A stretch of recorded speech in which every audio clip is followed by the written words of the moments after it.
Bom, lá meus amigos, sejam todos bem-vindos a mais um estudo das obras de Leon Denis. Eu sou o William Jacob e vou continuar aqui o estudo que temos feito com vocês. Alguns acompanham aqui na Web Rádio Fraternidade, outros acompanham em canais parceiros que têm retransmitido esse nosso estudo do livro Um Olhar sobre o Tempo Presente. Eu iniciei no episódio anterior o capítulo 5, intitulado O Acontecimento dos Séculos. E aqui agora eu vou dar sequência quando Leon Denis vai nos dizer que, na realidade, o Espiritismo é o grande acontecimento do século. Ele nos traz o conhecimento da verdadeira constituição do homem, demonstra a existência desta forma imperecível do ser, que é o perispírito, cujo papel até agora escapou à ciência e que explica a impotência da medicina, principalmente no que tange às doenças mentais e nervosas. Simultaneamente, revela-nos toda a potência magnética da qual esta forma é o foco, o centro radiante. Por meio de todos os trabalhos que executamos em colaboração com os invisíveis, o Espiritismo ergueu o véu que nos ocultava o futuro, fez resplandecer a lei de justiça e derramou consolação, força moral e esperança sobre a humanidade sofredora. Meus amigos, vamos dar uma pausazinha aqui agora, importante para a gente refletir sobre algumas questões, como por exemplo o perispírito. Claro que aqui ele cita apenas de passagem, algo que alguns estudiosos aprofundaram bem mais. Mas o que a gente precisa entender sobre este ponto que Kardec vai nos trazer lá no Livro dos Espíritos, de que existe um laço, existe um elo, digamos assim, que liga espírito e corpo.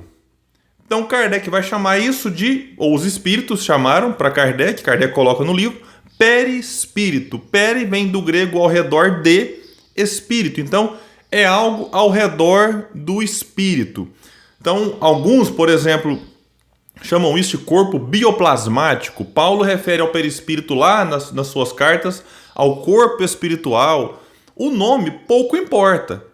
O que a gente tem que entender é que existe esse corpo que vai ser muito bem detalhado, inclusive por Kardec em outras obras. Portanto, quando alguém fala assim, nossa, eu vi o espírito do fulano. Não, você não viu o espírito, você viu a forma espiritual. Que o perispírito ele tem várias características, várias possibilidades. Inclusive, por exemplo, é possível que um espírito desencarnado no mundo espiritual mude a sua aparência. E o que muda, na verdade? É a aparência do perispírito. Quanto mais evoluído, outro ponto importante que é bom a gente destacar, quanto mais evoluído o espírito, mais sutil, menos grosseiro é o perispírito. Então este é um ponto importante. Então assim, daria para tratar aqui de vários outros assuntos, mas o nosso foco aqui nesse estudo não é aprofundar nenhum detalhe, mas como eu tenho dito sempre, é trazer alguns lances para instigar outros, né, que aqui nos assistem, nos ouvem, a fazer eventuais pesquisas e tudo mais. Mas o fato é que perispírito ele vai ter assim, uma função, muitos apontam, até no papel das doenças, por exemplo. Que quando a gente está aqui vivendo e tal, não ao mesmo tempo em que a gente sofre as consequências dos nossos atos no corpo físico, pode também alguma coisa ser registrada no perispírito. E quando a gente desencarna, essa marca, esse registro fica no perispírito. Então, numa outra encarnação, na medida em que a gente reencarna com necessidades evolutivas específicas, pode ser, eu não estou fechando aqui, apenas levantando possibilidades daquilo que alguns estudiosos apontam, que o indivíduo reencarne e traga naquele novo corpo algumas fragilidades que nada mais são do que reflexos de um perispírito marcado e com a necessidade de purificação do espírito, mas, repito, passa pelo perispírito. Então, meus amigos, a gente poderia falar de mediunidade, por exemplo. Perispírito é fundamental para que o fenômeno mediúnico aconteça.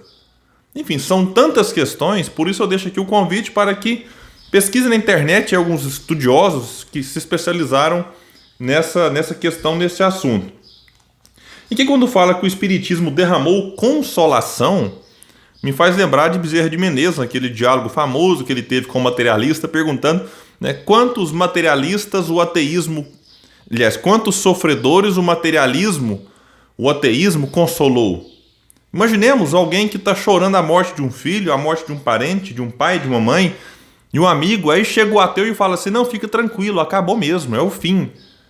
Né? Que tipo de consolo um ateu pode oferecer? Não, fica tranquilo, ele fez a parte dele. Tá, isso pode até, fez a parte dele, mas e aí? Acabou mesmo?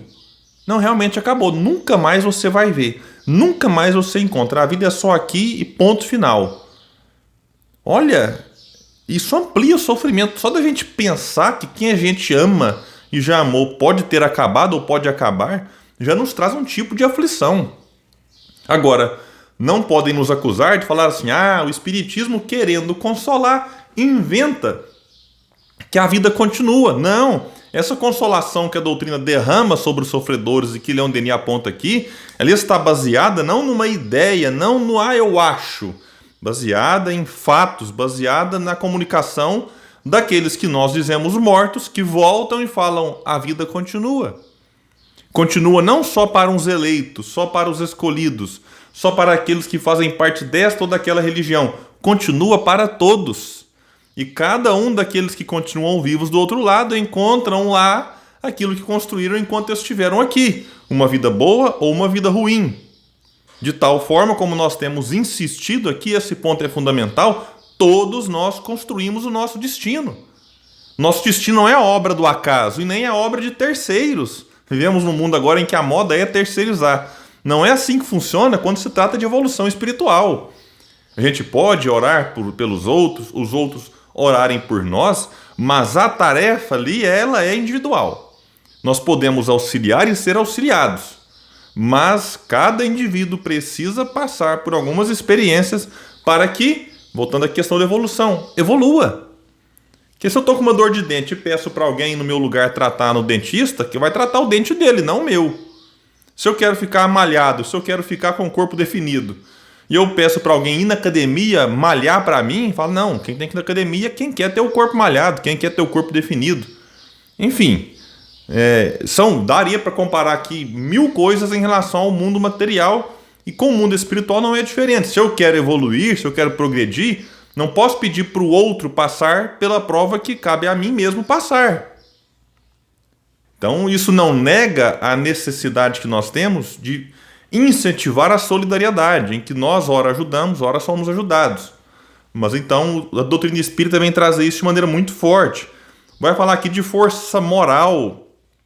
Inclusive essa força moral, para muitos, ela já se dá de maneira natural. O indivíduo ele faz o certo porque ele ama, ele está acostumado a fazer aquilo, ele faz aquilo porque faz parte da sua vida. Mas há muitos em que essa força moral, essa coisa de eu preciso fazer o certo ou eu não posso fazer o errado, pode ser que num primeiro momento aconteça até por uma questão assim, peraí, eu bloqueio o errado ou eu faço um esforço muito grande para fazer o certo, até que, na medida em que o espírito evolui, fazer o certo passará a ser o natural. E ele não terá, assim, tantas dificuldades para não errar mais. Então, se a gente pegar hoje, né, enquanto eu gravo esse vídeo em 2021, nós temos um planeta, muitas pessoas diferentes. Então, às vezes eu olho para o erro de alguém e falo assim, nossa, mas como é que o outro consegue errar daquele jeito? Como é que ele consegue ter aquele posicionamento? Como é que ele consegue ter aquele tipo de pensamento ainda hoje? Mas aquilo que, então, para mim é algo que eu já superei, está tranquilo, resolvido, para o outro não. Então ele vai ter que fazer um esforço gigantesco que talvez eu já fiz antes. Mas talvez essa mesma pessoa que eu agora olho de cima e me considero superior a ela pode olhar para mim em alguns aspectos assim, puxa, mas como que o William... Enfim, e aí vai elencar várias questões que para ela já são questões resolvidas e para mim ainda não. Então essa força moral ela vai acontecendo e o Espiritismo nos ajuda nesse sentido. E a esperança sobre a humanidade sofredora. Porque tem alguns que sofrem que não encontram o fim do seu sofrimento. E aí pode bater o desespero e querer abreviar a própria existência do tipo, já que eu não encontro fim para o que eu passo agora, por que valeria a pena continuar sofrendo e vivendo aqui nesse mundo, nesse vale de lágrimas, como pintam muitos? Então a doutrina espírita fala, calma, tenha paciência, por mais difícil que esteja, e a doutrina espírita respeita o sofrimento de todos, vai passar. Como disse Jesus, Bem-aventurados os aflitos, porque serão consolados. Talvez o consolo, olha isso, meus amigos, não quero incentivar e nem incentivar o sofrimento, nem dizer que a gente deve desistir de encontrar o consolo aqui. Mas Jesus promete que serão consolados, ou seja, isso vem. Talvez não venha nessa existência, mas vem noutra. E é importante que venha, que a gente seja recompensado, lei de causa e efeito, que é uma lei divina, daquilo que nós passamos. Então, aquele que sofre resignadamente, com aceitação, sem confundir aceitação com acomodação, em um momento ou outro ele vai encontrar a recompensa para todo aquele seu esforço. Como também muitas vezes, nem sempre acontece na Terra. Eu digo nem sempre, porque não dá para a gente dizer que na Terra os bem-sucedidos são aqueles que mais se esforçaram e quem não é bem-sucedido é que não se esforçou. Há uma ideia bastante distorcida sobre meritocracia, porque a gente desconsidera que, a depender das condições da classe social em que nós nascemos, enfrentaremos muito mais dificuldades do que aqueles que nascem numa vida do ponto de vista financeiro e material mais tranquila, mais bem resolvida. Continuando aqui com Leon Denis, para a gente encerrar esse vídeo, disse aqui que, tendo sido acolhido pela indiferença de alguns, quem foi acolhido pela indiferença? O Espiritismo. Pelo ódio e a hostilidade de outros, e apesar de ter sido ridicularizado e desprezado como todas as grandes ideias, no momento de seu surgimento, ele começa a sair do período de incubação e desde já se impõe e chama a atenção de todos. Isso aqui é importante, ele destaca sempre. Quando surge uma ideia nova, é natural que essa ideia encontre resistências, muitas vezes de boa fé, de indivíduos que realmente não compreenderam como aquilo realmente funciona, e encontra resistência de indivíduos de má fé, que às vezes até compreenderam, mas porque têm interesses em, eventualmente, manter ali uma certa autoridade. Então, como é que alguns católicos, aqui é apenas uma constatação da ideia que se tem, enxergaram o Espiritismo quando o Espiritismo vem falar: olha, a salvação é obra individual, não é obra da igreja. Você não precisa de alguém para perdoar os seus pecados, basta você se perdoar e fazer um movimento de reconciliação. Então, quando vem o Espiritismo e choca com o interesse de alguns que gostariam de manter uma posição de superioridade na sociedade, estes erguem a sua voz e falam: opa, o que é isso? O que está acontecendo? Deixa eu criticar, porque ninguém afeta a minha autoridade junto aos meus fiéis. Então, meus amigos, pensemos nisso e continuemos estudando e divulgando o Espiritismo. Que Jesus nos abençoe e nos inspire sempre. Até o próximo estudo das obras de Leon Denis.